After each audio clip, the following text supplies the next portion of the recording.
Aquí se inicia El Ciudadano TV, con los hechos más sobresalientes de la semana. Noticias.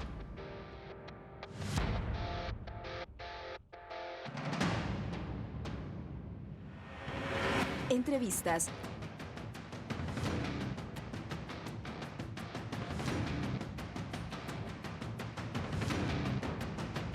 Reportajes. El Ciudadano TV es la imagen del gobierno de la Revolución Ciudadana. Bienvenidos.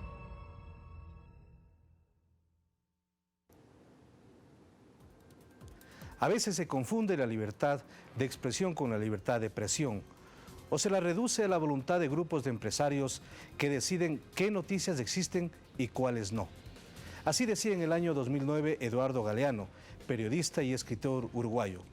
Hoy a lo largo de este programa estaremos analizando cuál es el rol de los medios de comunicación y el de los periodistas cuando de hablar de libertad de prensa se trata. Amigos y amigas, bienvenidas y bienvenidos.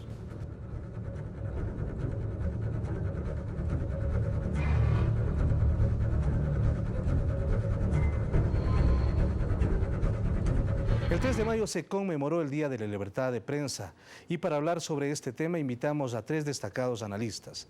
Damos la bienvenida a Mauro Cervino, catedrático universitario, antropólogo e investigador.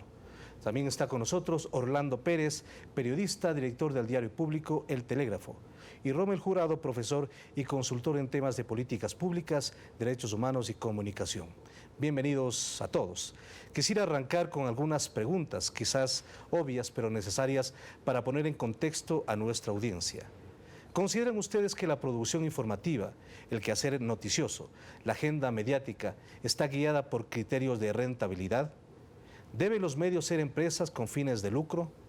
Entonces, necesariamente, la libertad de prensa va a estar limitada por la influencia de los propietarios. Aquí arrancamos con este debate. Mauro, bienvenido y buenos días, bienvenido por estar en El Ciudadano. Pues en el caso de los medios de titularidad privada está claro que los criterios serán los de rentabilidad. Tienen que los medios privados tener una capacidad, demostrar una capacidad de ser atractivos para sus públicos, de lectores, de radioescuchas, de televidentes, dependiendo del tipo de medio. Y por lo tanto, eso será un punto esencial. Desde su propia constitución, los medios tuvieron ese condicionamiento. En el momento en que los medios acogen como un elemento fundamental anunciantes y publicidad comercial, se deben en buena medida también a estos actores. Y por lo tanto, está claro que el criterio de rentabilidad es uno de los criterios que guía la producción informativa. ¿Lícito o ilícito? Bueno, eso depende de lo que se produzca. Dependerá de la información que se pone a circular y dependerá de cuánta influencia tendrá el anunciante o cuánta influencia tendrá adentro del medio, digamos, el poder obtener un determinado rating, un determinado nivel de audiencia, la preocupación por la audiencia. Porque hay diarios, se puede citar, por ejemplo, el diario Le Monde en Francia, que en un pasado no muy lejano, ahora ya las cosas han cambiado porque es de un grupo español fundamentalmente, el grupo Prisa. En el pasado el Le Monde no aspiraba a tener grandes públicos, un gran número de lectores, ¿no? Y eso le daba un cierto prestigio. Por lo tanto, jugaba más bien a ser un diario serio, a ser un diario de opinión, más que un diario masivo, de difusión masiva, etcétera, etcétera. Por lo tanto, el elemento mercantil, el elemento de presión financiera y de influencia del nivel de audiencia era relativamente menor con respecto a otros diarios. Pero eso sí, era un diario que también tenía publicidad y anuncios comerciales, ¿no? Orlando, en este contexto, tú como director del primer diario público que tiene el país, El Telégrafo, ¿existe esta presión en El Telégrafo o básicamente por ahora ustedes se dedican a informar, a educar a la comunidad, a poner en contexto los temas del proceso que está viviendo el país? Ahora, yo considero que el negocio de la comunicación no puede ser cualquier negocio. No puede ser cualquier negocio, ni se puede regir por las mismas normas de cualquier negocio. ¿O no puede ser negocio?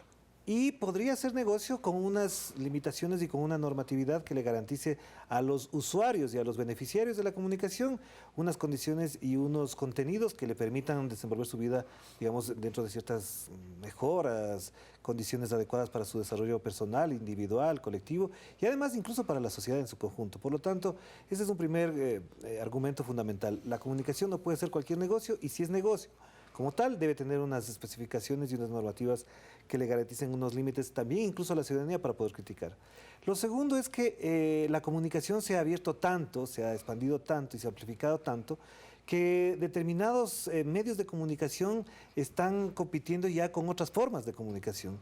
Y en esa medida y en esa perspectiva ya el negocio ya no es el mismo. Ya no puede ser el mismo. Por lo tanto, la libertad de prensa, la libertad de expresión, la libertad incluso de ejercer el oficio de periodista se ha expandido tanto, se ha complejizado tanto que es necesario reflexionar más para poder llegar a conclusiones, si se quiere, de carácter político o jurídico.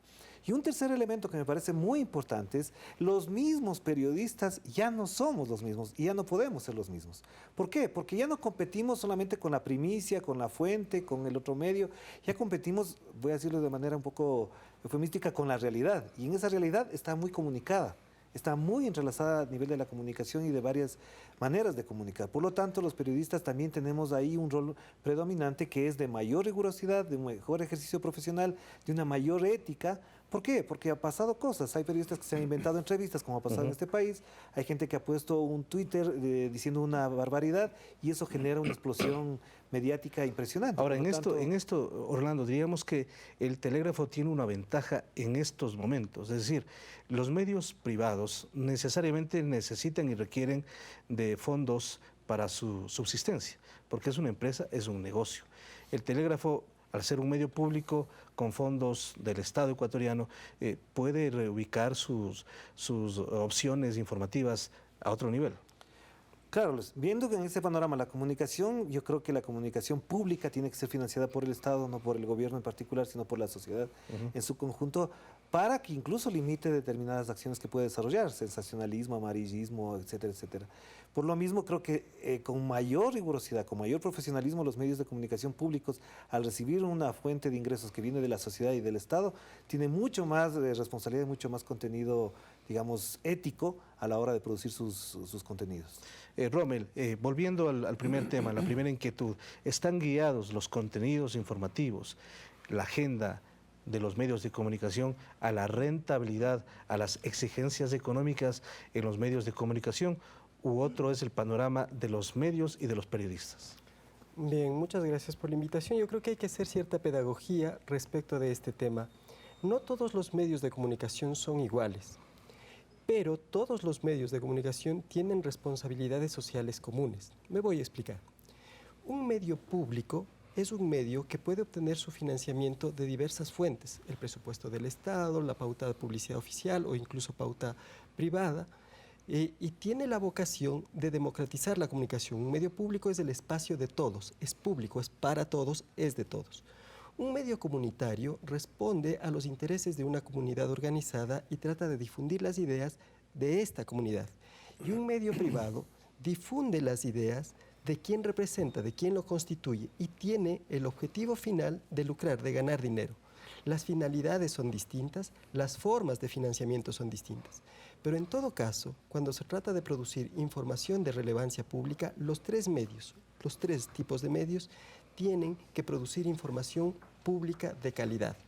Esto implica cumplir ciertos estándares en la producción de esta información independientemente de cuál es la fuente de su financiamiento. Estén o no estén condicionados. Exactamente, es decir, aún los medios privados, empresariales que tienen como finalidad ganar dinero, tienen la responsabilidad de producir información pública de calidad, igual que los medios públicos y los medios comunitarios. El gobierno del Ecuador se pronunció sobre el informe anual de la Relatoría Especial para la Libertad de Expresión, alegando que es sesgado, interesado, parcializado, deshonesto y hasta falso. Veamos el siguiente video. Para la Relatoría, la prensa en Ecuador está bajo ataque por declaraciones estigmatizantes, cadenas oficiales, reformas legales como el Código de la Democracia y la intención de aprobar la Ley de Comunicación. La relatoría critica la responsabilidad ulterior que deben tener los periodistas. y dice que por expresiones críticas contra funcionarios públicos se aplican sanciones desproporcionadas. El caso Jaime Solórzano, por ejemplo. Expresiones críticas. Mentira. Solórzano fue llevado a juicio por calumnias, injurias y mentiras. Él aseguró que 2 altos funcionarios recibían coimas para permitir el funcionamiento de salas de juego. Una tamaña mentira que para la relatoría es simplemente una expresión crítica. Los veedores del Gran Hermano también entran en el grupo de las víctimas. Mentira. Los veedores mintieron. Levantaron falso testimonio con un informe fraguado. Sacaron un video montado donde se inventaron que el presidente sí conocía de los contratos de Fabricio Correa. Pero eso para la relatoría es simplemente una expresión crítica. Diario La Hora tuvo simplemente expresiones críticas cuando aseguró que 71 millones de dólares se gasta en propaganda oficial. Mentira. La noticia no tuvo ningún fundamento y como no pudo sustentarla, el diario debió rectificar. Diario El Comercio es para la relatoría otra víctima amenazada por pedir desde el Ejecutivo un mínimo filtro en los comentarios. Los relatores preocupados por la intención de iniciar investigaciones penales. No se preocuparon por la inmundicia que se escribía en sus páginas. Sigue la sarta de mentiras en el monólogo de la vagina de los sábados del tontito con poder y cachudo por no poder. Homosexual malparido, hijo de pu, puntos suspensivos, ta. Pero ya está cerca de terminarte, maldito engendro.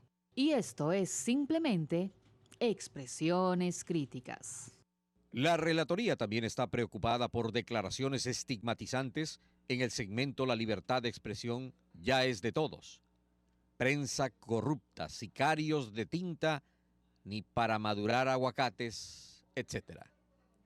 Preocupados porque el presidente ha dicho que un reportaje de Teleamazonas es una gran mentira, cuando el reportero, según la relatoría, simplemente investigaba supuestas operaciones de inteligencia paralela en el gobierno y la supuesta existencia de una red de espionaje en el Ministerio de Relaciones Laborales. El informe de la relatoría, sin embargo, no dice nada del reconocimiento de la mentira por parte del propio canal. Reiteramos, además, que no se trata de ningún tipo de espionaje ni dentro ni fuera del ministerio, por lo que procedemos a la debida rectificación y disculpas. Preocupación por haber dicho que el informe de la Universidad Andina Simón Bolívar era un fraude académico, por haber leído un cable que relaciona a Fundamedios con una embajada extranjera, por haber dicho que la UNP cumple actividades políticas. Todo esto es para la relatoría. Una presión lesiva en los derechos, en la expresión y la difusión de pensamiento. Y entonces, las cadenas son lesivas a la libertad de expresión. El desayuno del presidente en Loja, el incumplimiento laboral de la revista Vanguardia, la propaganda de Vistazo por el no un día antes de la consulta popular. Para la relatoría han sido cadenas que restringen la libre circulación de ideas y opiniones y una imposición arbitraria de información. Se viola la libertad de expresión, dicen. O sea que el derecho a la réplica para la relatoría no existe. La Convención Americana de Derechos Humanos, o Pacto de San José, pone como derecho humano fundamental el derecho de rectificación o respuesta, o sea, la réplica de cualquier ciudadano injuriado en los medios de comunicación, y eleva a una categoría superior la protección de la honra y la dignidad de las personas, sin hacer distinción alguna entre un ciudadano o un funcionario público. Todos con el mismo derecho. Todos. El famoso informe de la Relatoría Especial para la Libertad de Expresión. Un informe sesgado, Interesado, parcializado deshonesto y hasta falso.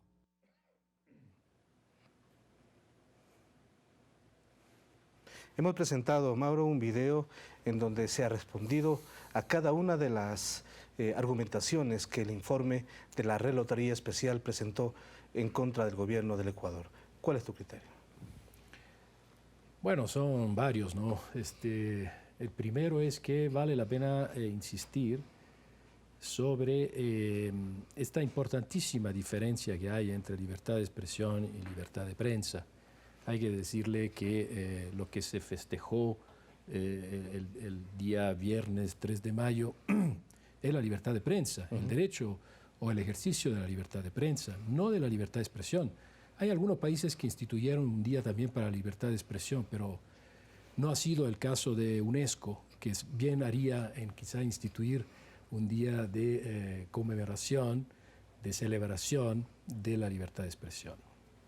Y digo que es importante hacer esta distinción porque la libertad de prensa, que también es un derecho indudablemente consagrado en todas las constituciones democráticas, de alguna manera funciona restringiendo la libertad de expresión.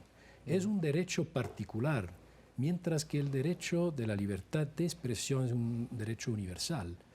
Y cuando digo que restringe el ejercicio de la libertad de prensa y de información, el derecho a la libertad de expresión, me estoy refiriendo al hecho de que, por ejemplo, en el caso en que estemos teniendo en cuenta la asignación de las frecuencias de parte de un Estado hacia sujetos privados, públicos, comunitarios que sean, lo que está, el que recibe una frecuencia restringe el derecho de otro de poder tener esa misma frecuencia. Por lo tanto, estamos frente al hecho de que el ejercicio de la libertad de prensa de alguna manera restringe las posibilidades que tiene cualquier persona de poder ejercer el derecho a la libertad de expresión. Pero pese a que en este caso, por ejemplo, en la entrega de frecuencias está asignada a comunidades que no tienen otra fórmula de poder comunicarse. Bueno, el problema es que, y esto está contenido precisamente en el borrador de la nueva ley de comunicación, en el sector comunitario que se haría concesionario de un tercio de las frecuencias, hay que poner en condiciones a este sector para poder producir comunicación de medios a través de beneficios fiscales, a través de, digamos, adecuados financiamientos de proyectos comunicacionales y a través de capacitación también. Esto está claro y esto de alguna manera está contemplado en la ley que lamentablemente todavía no se aprueba, ¿no? Orlando, también un criterio tuyo respecto al contexto en donde hemos mirado las respuestas que se ha dado a este informe especial de la Relatoría Especial, valga la redundancia. Yo esperaría que la Relatoría Especial de la Libertad de Expresión o lo de la CID le dé el derecho a la réplica al gobierno ecuatoriano en este caso por las imprecisiones, en primer lugar, que se cometen ahí. Es decir, me parece que ahí ellos que están demandando respeto a los derechos, las garantías legales y todo lo demás, también deberían contemplar la rectificación porque hay unas imprecisiones de fondo y de forma ahí que son muy importantes. Esto por un lado. Por otro lado, me parece que ese informe se asienta en una lógica internacional, en una lógica que se está desatando en el mundo permanentemente, y es el de mirar al rol de ciertos periodistas y ciertos medios de comunicación como el rol fundamental incluso de la democracia, cuando no es así. Le hemos dado un protagonismo tan especial a los medios de comunicación y a ciertos periodistas en la lucha democrática, en la disputa y en el conflicto democrático, que eso cambia la lógica de la realidad de cada uno de nuestros países. Si uno se atiene a ese informe, y no soy ecuatoriano y no vivo esta realidad, prácticamente diría que aquí estamos en unas condiciones prácticamente calamitosas en el tema de la comunicación, y no creo que sea así. No creo que lleguemos a ese extremo todavía, o no se han dado las condiciones para eso. Y en tercer lugar, me parece que hay un elemento que es muy importante. Como decía Rommel, hay que crear una pedagogía alrededor de esto, porque sí es importante que la gente sepa, y creo que ya se ha avanzado bastante, en cuando los medios de comunicación y determinados periodistas, que nosotros podemos caer en ese error también, y de hecho en el Telégrafo hemos cometido el error y lo hemos rectificado, es necesario que la gente sepa cuándo se tiene que rectificar y cuándo corresponde a un criterio más bien de opinión y no de información. Si yo digo que hoy es martes y en realidad es domingo, yo tengo que rectificar porque es un hecho real. Hoy es domingo y no es martes. Pero si un medio de comunicación está diciendo que se le está violando los derechos a una persona cuando en realidad ha entrado en un proceso judicial, yo creo que eso requiere de una pedagogía, ni siquiera ya para la ciudadanía, sino para ciertas autoridades, para ciertos voceros, para ciertos actores de opinión, incluso para la propia CID. Rommel, muy rápidamente, ¿cuánto pesa este tipo de informes en el contexto internacional, en este caso en contra del gobierno ecuatoriano?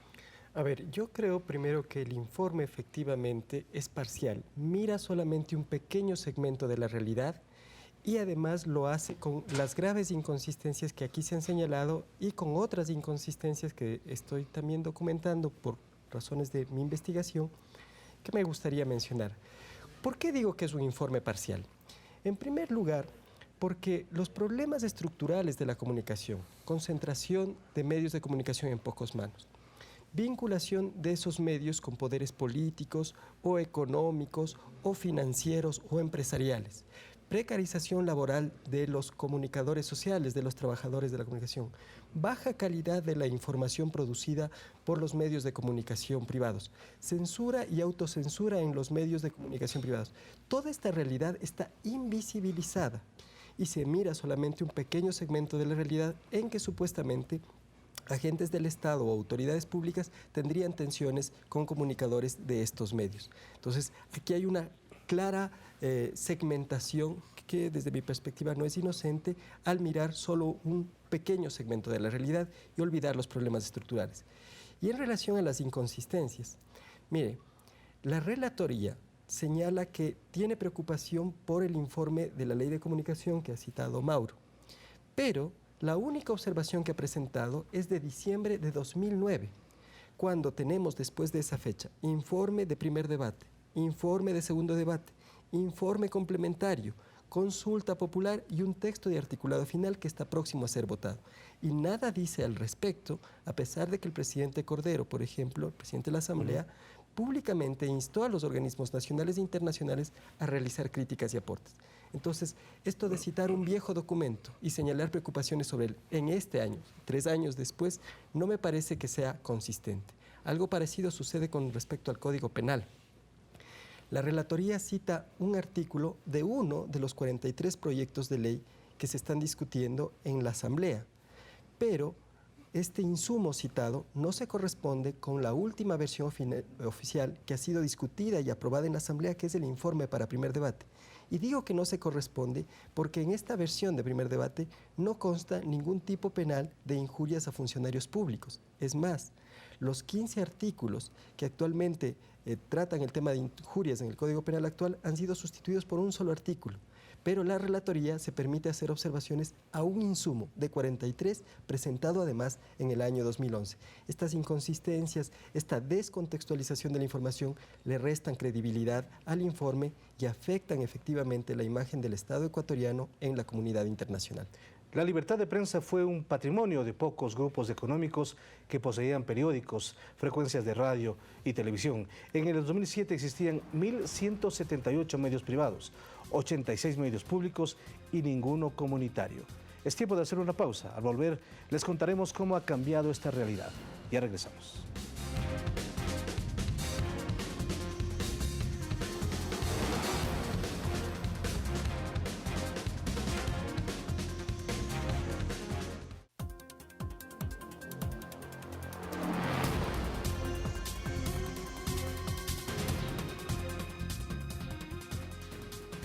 Se aspira que una vez aprobada la Ley de Comunicación, las frecuencias de radio y televisión se distribuirán en un 33% para medios privados, 33% para medios públicos y 34% para medios comunitarios. Esta es una aspiración. ¿Qué tan importante, Mauro, en este contexto, cuando habíamos hablado también que anteriormente estaba copada por las frecuencias de medios privados y que en este gobierno aparecen los medios públicos y también los medios comunitarios? Bueno, yo creo que la aprobación de la ley, que además es un mandato constitucional ya desatendido durante demasiado tiempo, creo que puede contribuir a que haya una mayor democratización de la comunicación de medios, al menos en este sentido, porque evidentemente redistribuye por tercios el espectro radioeléctrico que gestiona el Estado, y que hay que decir entre paréntesis que no es de propiedad del Estado, sino es propiedad de todos los ecuatorianos y las ecuatorianas que viven en este país, y también de los extranjeros que son residentes, y contribuye a la democratización porque va a permitir evitar, por un lado, las siempre riesgosas conglomeración de medios, o sea, el hecho de que en una empresa que maneja uno o varios medios se puedan concentrar ahí, digamos, la propiedad de medios de todo tipo, de medios escritos, de medios radiales, en fin, la conglomeración de medios, y también evitaría la concentración de audiencias, que también es el otro gran problema que observamos, no solamente en el Ecuador, sino en otros países. O sea, que haya ciertos programas, por ejemplo, de noticiarios, que puedan concentrar 20, 30, 40% de audiencia en determinados horarios. O sea, contribuirá a la democratización porque deberán asomar nuevos sujetos, nuevos actores, a producir contenidos diversos, contenidos plurales, que vayan digamos, a diversificar la producción informativa y la producción, como digo, de contenidos, permitiendo que haya, digamos, algo que desde la misma perspectiva liberal, del modelo liberal de la comunicación de medios, siempre se ha auspicado, ¿no? Que es el hecho de que haya una competencia de ideas, una competencia de enfoques, una competencia de perspectivas con respecto al modo o a los modos cómo se narra, cómo se relata la realidad y los acontecimientos. Por lo tanto, yo creo que entraríamos con la aprobación de la Ley de Comunicación en una nueva fase en donde, como digo, nuevos actores asomarían. El sector comunitario es clave. Este es un país de fuerte presencia de organizaciones sociales, no solamente las organizaciones indígenas que han tenido un rol histórico importantísimo, sino también de otros actores sociales, políticos, culturales que viven en el país.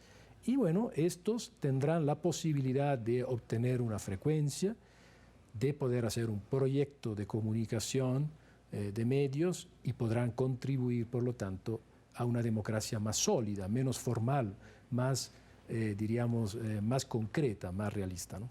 Este tema de la competencia y la fórmula como los diferentes medios privados y públicos presentan la información, hay dos ejemplos que un poco podría dar a conocer lo que estamos en este momento desarrollando. El primero, en el contexto internacional, en el golpe en Honduras, el papel que jugó Telesur. En el contexto nacional, el 30 de septiembre, el papel que jugaron los medios públicos frente a los medios privados. ¿Cuál es tu criterio? Pero yo creo que una de las cosas que más han cambiado en este país es el tema de la comunicación. No solamente por la existencia de medios públicos o medios comunitarios como ya existen en este momento y por los medios privados que tradicionalmente existían acá, sino por los contenidos que se han manejado en uno y otro sector. Porque podríamos pensar que los medios públicos como los comunitarios podrían estar repitiendo el mismo esquema o lógica liberal de la noticia, de la primicia, etcétera. Pero también es cierto que aquí se han experimentado procesos muy interesantes de comunicación y de información que sí dan lugar a pensar un tipo de transformación que nos lleva a otro tipo de reflexión. ¿Qué quiere decir? Hay zonas, hay lagunas, hay unos vacíos, unos hoyos negros profundos en el Ecuador de determinadas épocas y circunstancias muy cercanas. El caso más concreto fue el tema de los Wikileaks. Y ese explica muchas cosas, aunque no le explica todo. El otro tema es los que has mencionado tú. Es decir, en el Ecuador han ocurrido fenómenos políticos, acontecimientos políticos, que pueden haber sido interpretados desde una sola óptica y desde un solo orden informativo. Y que siempre han sido interpretados así. Y que se han manejado así permanentemente. Ahora tenemos una diversidad de opiniones, de visiones y hasta de versiones, que no digo que sean necesariamente la verdad. La verdad la definirá un juez, la historia, etcétera, pero por lo pronto la gente ya experimenta, ya vive varias visiones de un mismo tema o de la misma complejidad de un asunto concreto. Por lo tanto, creo que eso es bueno para la democracia, es bueno para la construcción de ciudadanía, es bueno incluso para la politización de los ciudadanos en este país, porque teniendo solamente una visión, puede ser que se equivoque y puede ser que tenga una mirada muy restringida. En cambio, teniendo varias miradas, se puede ampliar eso. Y lo otro que sí me parece que es importante que ha ocurrido en el Ecuador es que el mismo ejercicio profesional de los periodistas ha obligado a que tengamos ya más visiones y más versiones de la misma realidad. Y en esa medida yo creo que las fuentes oficiales tienen la necesidad de dar su opinión, pero también no solamente son la oposición y las fuentes oficiales las que están en disputa. Hay otros actores de la sociedad. Como decía Mauro, me parece muy importante, son una una sociedad mucho más diversa, no porque tengamos nacionalidades, sierra, costa, oriente, sino porque incluso dentro de los mismos sectores hay actores que pueden tener miradas distintas sobre un mismo fenómeno. Lo que acabamos de ver, por ejemplo, sobre el 1 de mayo, antes hubiese sido una sola marcha y hubiésemos tenido una sola visión del tema. Los medios públicos han explicado las dos marchas y todas las posiciones sobre eso. En los medios privados hemos visto cómo se ha destacado la una marcha y las posiciones muy puntuales de la otra en una menor proporción. Por lo tanto, me parece que ahí estamos jugando un factor muy importante, quizás para esto que ahora se llama cambio de la matriz productiva. Yo digo que hay que cambiar la matriz de comunicación también en el país, pero a partir de la democratización de los medios de comunicación en general y no solamente de unos o de otros. En el tema de los tercios que van a garantizar, de acuerdo a la ley de comunicación, a los medios públicos, privados y comunitarios. Allí la oposición política sostiene que hay una trampa, es decir, de lo disponible y no de lo que tiene que ver con todo el trabajo que se hizo previo y que se determinó que algunas frecuencias han sido obtenidas ilegalmente. ¿Cómo se va a manejar este tema? A ver, lo que propone el proyecto de ley de comunicación es de todas las frecuencias existentes, no de las disponibles, de todas las existentes, 33% serán para medios públicos, 33% para medios privados y 34% para medios comunitarios. ¿Cómo opera esta redistribución? De manera progresiva. El primer gran mecanismo es recuperar para el Estado todas las frecuencias que fueron obtenidas de manera ilegal o mala vida y redistribuirlas equitativamente, principalmente entre medios públicos y medios comunitarios. Se estima que hay entre 330 y 530 frecuencias que estarían con dificultades legales y que deberían ser revertidas al Estado. Se estiman, digo, porque hay un informe de la Contraloría señalando que son alrededor de 330 y hay un informe de la auditoría señalando que el número de frecuencias es mayor. Pero además hay frecuencias del espectro que todavía no están ocupadas en lugares lejanos. Tienen que adjudicarse principalmente a medios comunitarios y medios públicos. Hay asimismo frecuencias que ya cumplen su plazo legal establecido contractualmente y que tendrán que entrar a concursar para ser redistribuidas. Lo más importante de este cambio legislativo precisamente reside aquí, la posibilidad de tener más voces de diversa perspectiva hablando sobre todos los temas y acontecimientos de la realidad. Pluralidad y diversidad solamente se alcanza con multiplicidad de medios, que es el propósito y el corazón de esta reforma legal. A lo largo de la historia, los ciudadanos nos hemos visto enfrentados a diversas modalidades de lo que hoy se le denomina como linchamiento mediático. Veamos uno de los casos más emblemáticos. Nos referimos al relacionado con la legisladora María Augusta Calle. La persiguieron. La empapelaron. La ecuatoriana María Augusta Calle también tendría presuntos nexos con las FARC. Caracol Colombia. Computador de Reyes revela relación de política ecuatoriana con las FARC. El Espectador Colombia. María Augusta Calle dejó que los rebeldes utilizaran su cuenta bancaria. Inteligencia estableció 5 colaboradores de las FARC. Diario El Universo.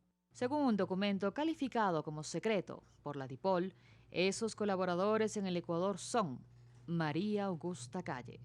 Por semanas fue noticia de primera plana. Teleamazonas. Reveladores fotografías confirman la cercana relación del asambleísta de Movimiento País, María Augusta Calle, y representantes de las Fuerzas Armadas Revolucionarias de Colombia, las FARC. Pero la vinculación de María Augusta Calle con gente cercana a las FARC no es de ahora. El exdirector de Inteligencia, Mario Pazmiño, candidato perdedor social cristiano. ¿Cuán profundo es el grado de penetración de las FARC en el Ecuador? La respuesta es muy profundamente están metidas. Fíjese, ahí está la señora María Augusta Calle, que es la que facilitó... Es la señora que le dicen que el coronel Gutiérrez la mencionó como la comandante Pelos. María Augusta Calle, guerrillera. Y entonces empezó la investigación y fueron 5 años. A María Augusta Calle se la investigó todo. Su casa, su trabajo, su familia, sus cuentas. Porque supuestamente era el nexo de las FARC. Y lo repitieron.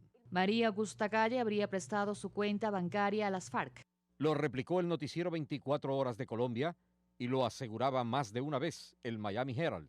María Augusta Calle habría prestado su cuenta bancaria a las FARC para que efectúen transacciones financieras. Hasta que no encontraron nada, como siempre lo sostuvo. La Fiscalía de Colombia, luego de revisar 400.000 mensajes electrónicos, no encontró nada. Fiscalía de Colombia. Las pruebas que conforman las presentes diligencias no son suficientes para iniciar el sumario y poner en marcha el aparato judicial.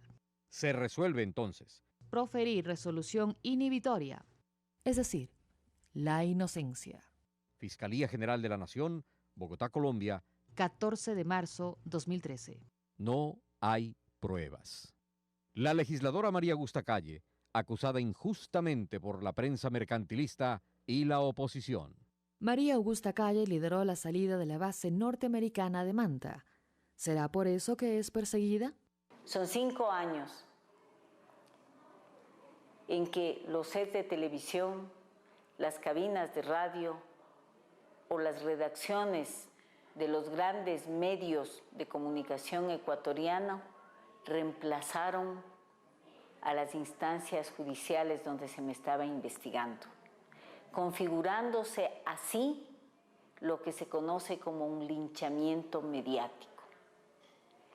Los medios de comunicación convertidos en jueces decidiendo la vida de las personas. Esto no lo vamos a permitir más. ¿Y ahora? ¿Qué dirán los supremos jueces del periodismo mercantilista que la juzgaron, la sentenciaron y la condenaron? ¿Tendrán la decencia de retractarse?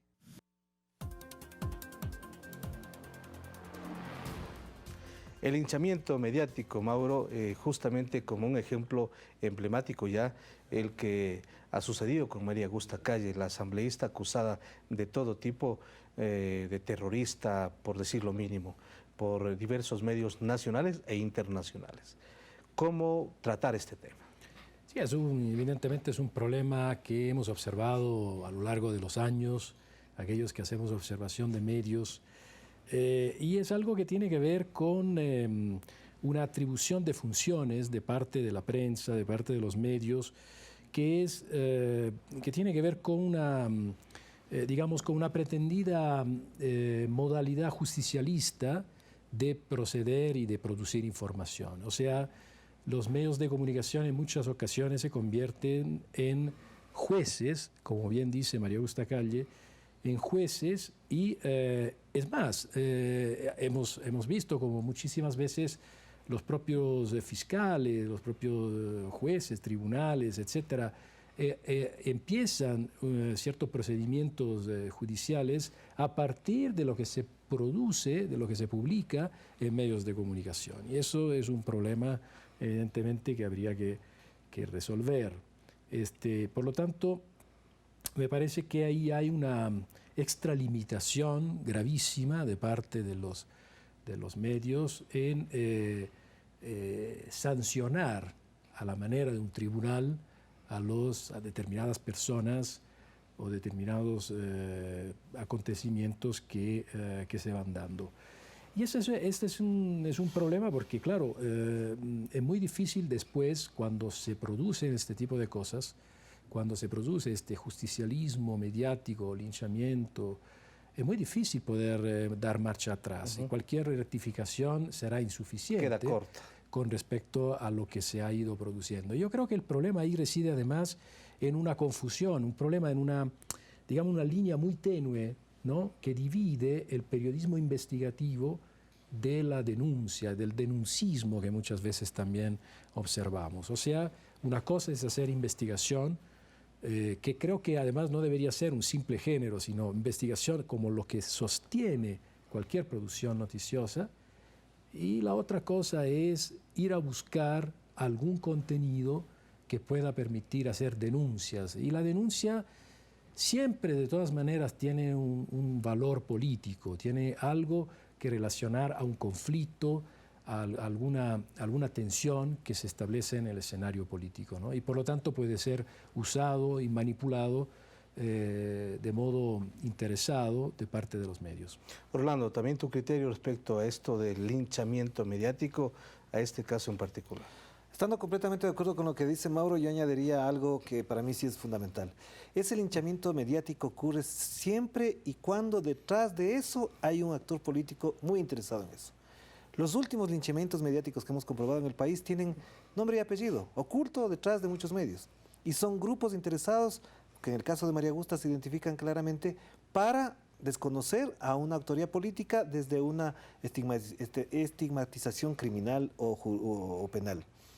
Y eso está muy claro, es decir, a mí no me parece, no me cabe en la menor duda de que detrás de ese linchamiento hay actores muy interesados. Ahora, ¿cuál es el problema? Que los medios de comunicación se prestan para eso.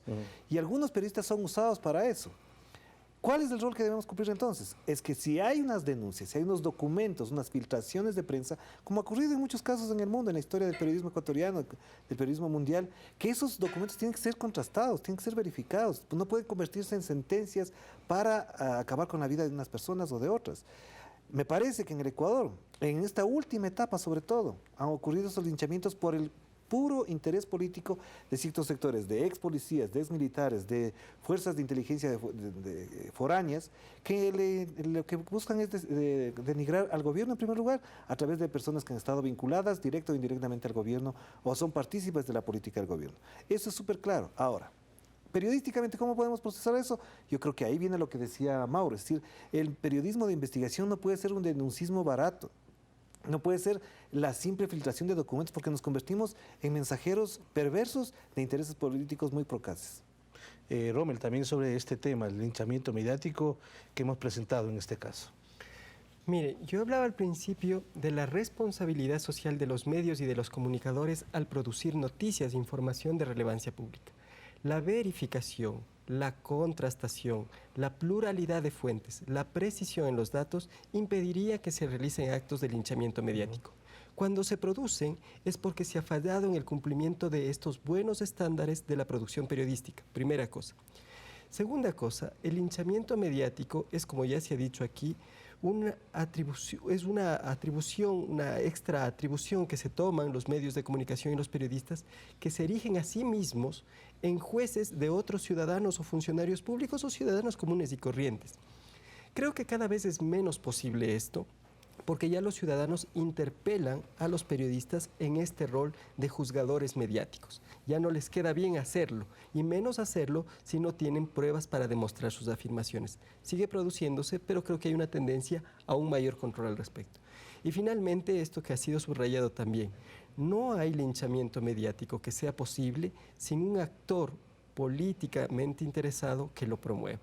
O sea, es claro que detrás de todos estos procesos de acusación permanente, de juzgamiento permanente, de descalificación sostenida, hay una voluntad política. Ahora, esperemos que una vez declarado este perjuicio, declaradas injustificadas las acusaciones que le dijeron los medios públicos, sepan compensar el daño moral que han ocasionado, que es lo mínimo que se debe hacer en estos casos. Vamos a hacer una pausa y volvemos con la parte final de este programa a propósito de lo que ha significado el Día de la Libertad de Prensa en todo el mundo y particularmente en nuestro país. Enseguida regresamos.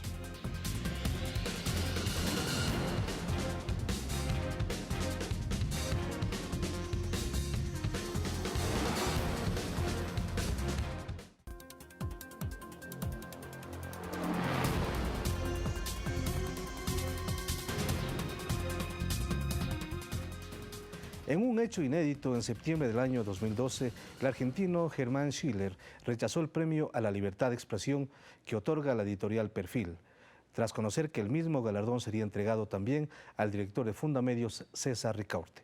Recordemos lo que pasó en ese momento. Hernán Schiller, periodista argentino que rechazó el premio Perfil a la libertad de expresión en Buenos Aires por negarse a compartir el galardón con César Ricaurte de Fundamedios. Yo soy un hombre de la izquierda revolucionaria, no un hombre de la izquierda, no un hombre socialdemócrata, soy un hombre de la izquierda revolucionaria. No podía compartir un premio con un provocador de derecha que está sumado a las fuerzas golpistas del Ecuador y sus amigos y sus aliados son los contrarrevolucionarios de Miami. Y es una buena oportunidad para aclarar que eso no significa que yo sea un incondicional del gobierno de Correa. El gobierno de Correa tiene muchas luces que hemos destacado y algunas sombras que también hemos destacado. Ricaurte representa a la peor derecha, a la derecha que quiere desestabilizar a un gobierno que bien o mal está tratando de hacer algo. Yo compartí el premio con él, no quise. Estos son los que cacarean de la libertad de prensa, pero en realidad lo que no quieren no es libertad de prensa, lo que quieren es libertad de empresa, que es una cosa distinta. Lo que les molesta son los cambios. Y Ricaurte es el contracambio, es la contrarrevolución, es sin decir que corría hacia una revolución, pero es lo contrario de un gobierno popular. César Ricaurte de Fundamedios representa la peor derecha. No representa la libertad de prensa, sino a la libertad de empresa.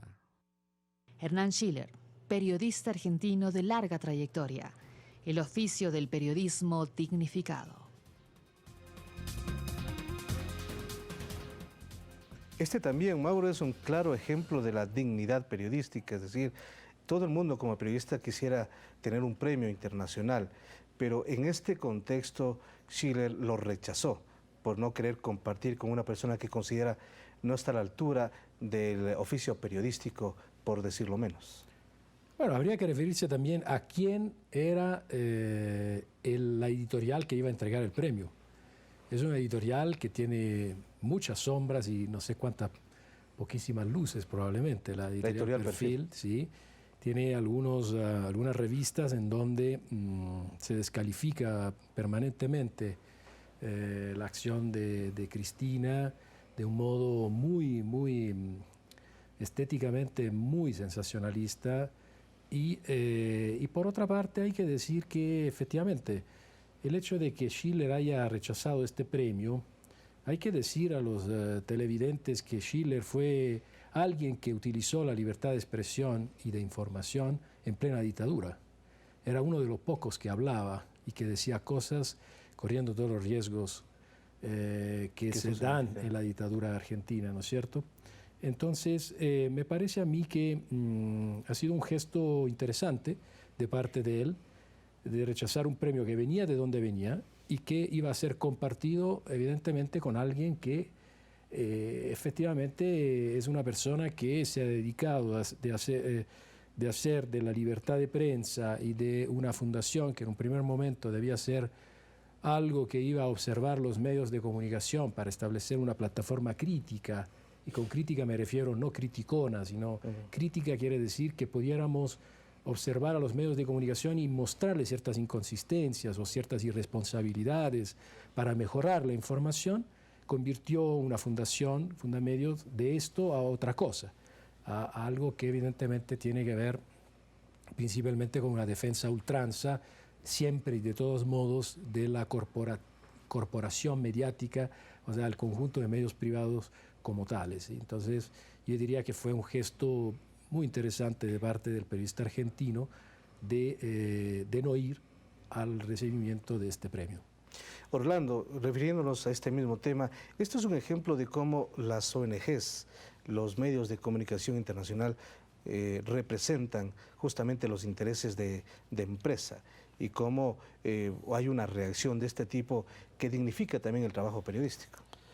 Yo creo que lo de Schiller es una prueba de ese tipo de periodistas, de periodismo que es muy militante, que es muy consecuente con unas ideas políticas muy claras y que ejercen ese oficio desde esa condición y no lo niegan, ni lo ocultan, ni nada por el estilo, y han planteado siempre esa perspectiva.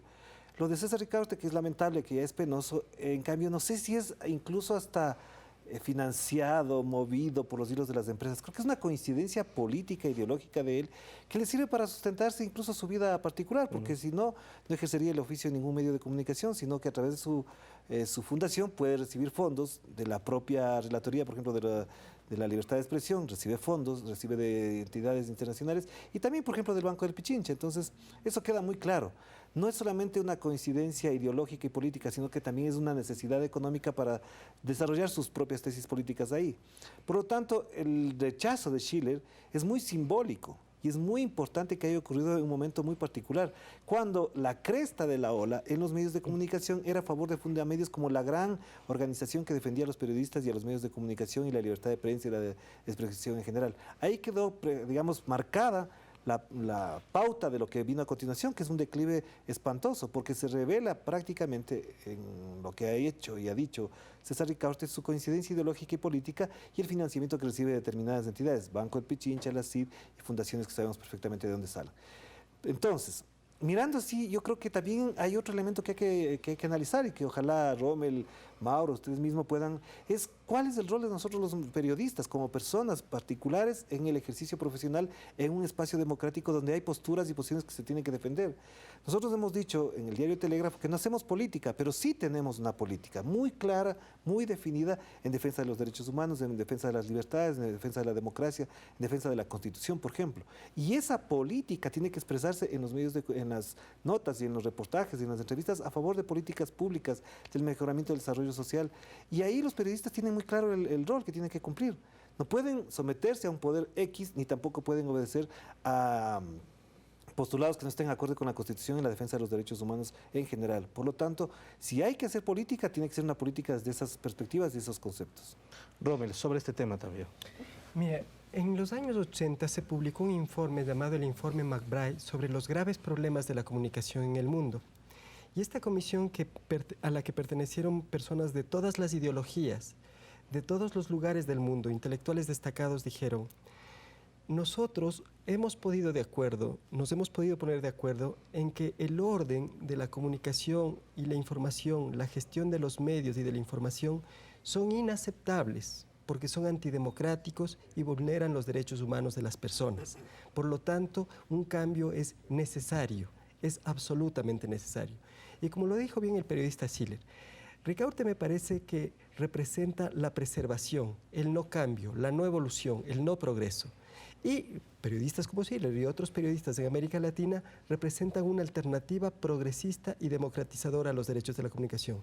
Lo del premio sincera un debate político e ideológico alrededor del rol de la comunicación y de los medios de comunicación, para más derechos y democracia o para preservar el estado de cosas, que era un estado de privilegios a favor de pocos. La pregunta final. Freedom House, que es una ONG internacional, ha puesto al Ecuador en la lista de los países que no respetan la libertad de expresión.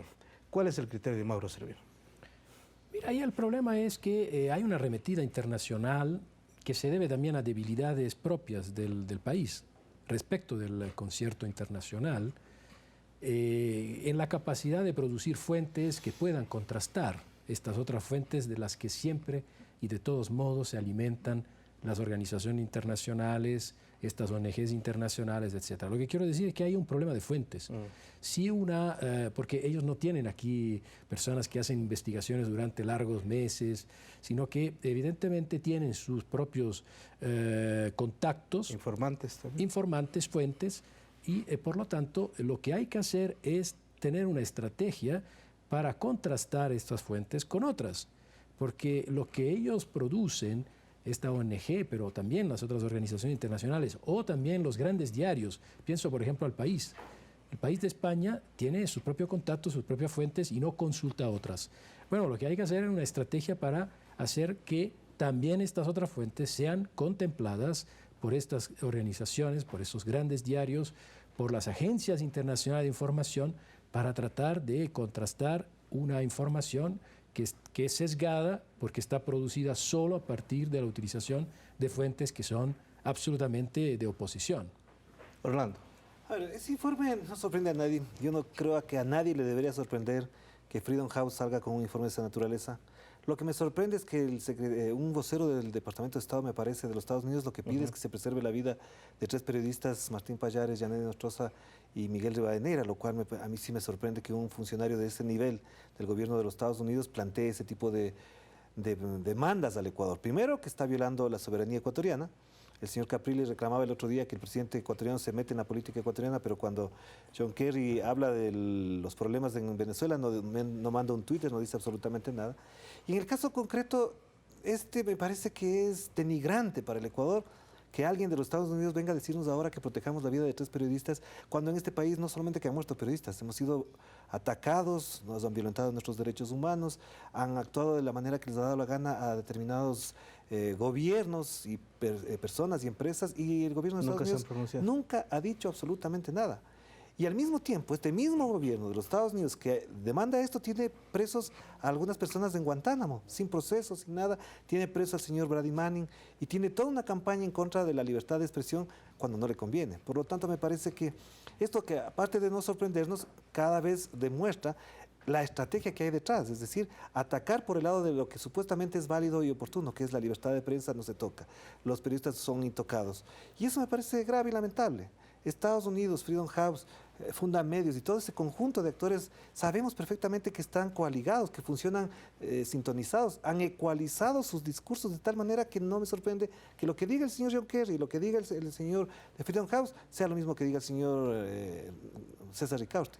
Finalmente, Rommel, ¿qué es Freedom House? ¿A quién representa Freedom House, la que hoy emite ese pronunciamiento? Es una organización privada que dice no tener finalidad de lucro, pero su presidente, hasta donde tengo entendido, perteneció o pertenece todavía a un bufete jurídico que ha representado, por ejemplo, a Chevron. Es decir, hay una vincularidad clara de intereses entre los clientes que se representan en este estudio jurídico con las posiciones ideológicas y políticas que se tiene alrededor de la libertad de expresión. Pero también hay que cuestionar cuál es la metodología que esta organización tiene para hacer su evaluación y cuál es la representatividad democrática en el mundo del derecho público internacional que tiene. Y en ambos casos hay déficit. Yo no tengo claro cuál es esa metodología, Freedom House no la explica y tampoco tiene ninguna representación democrática en el concierto internacional. Finalmente, y para referirme a este tema de los 3 periodistas, debo decir que tuve ocasión de leer la traducción oficial de este subvocero encargado además del Departamento de Estado, y en ninguna parte dice que el gobierno de Estados Unidos le pide al gobierno del Ecuador protección para estos 3 periodistas. No dice esto.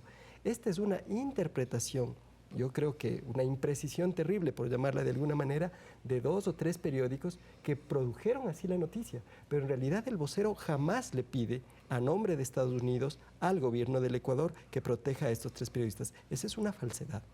Que tendrá que ser aclarada en su momento determinado. Caballeros, gracias por asistir a este programa en Ciudadano y a ustedes, como siempre, muchas gracias por su atención. Hasta la próxima semana, en donde tendremos más información y novedades respecto a lo que sucede en nuestro país. Felicidades, hasta la próxima semana.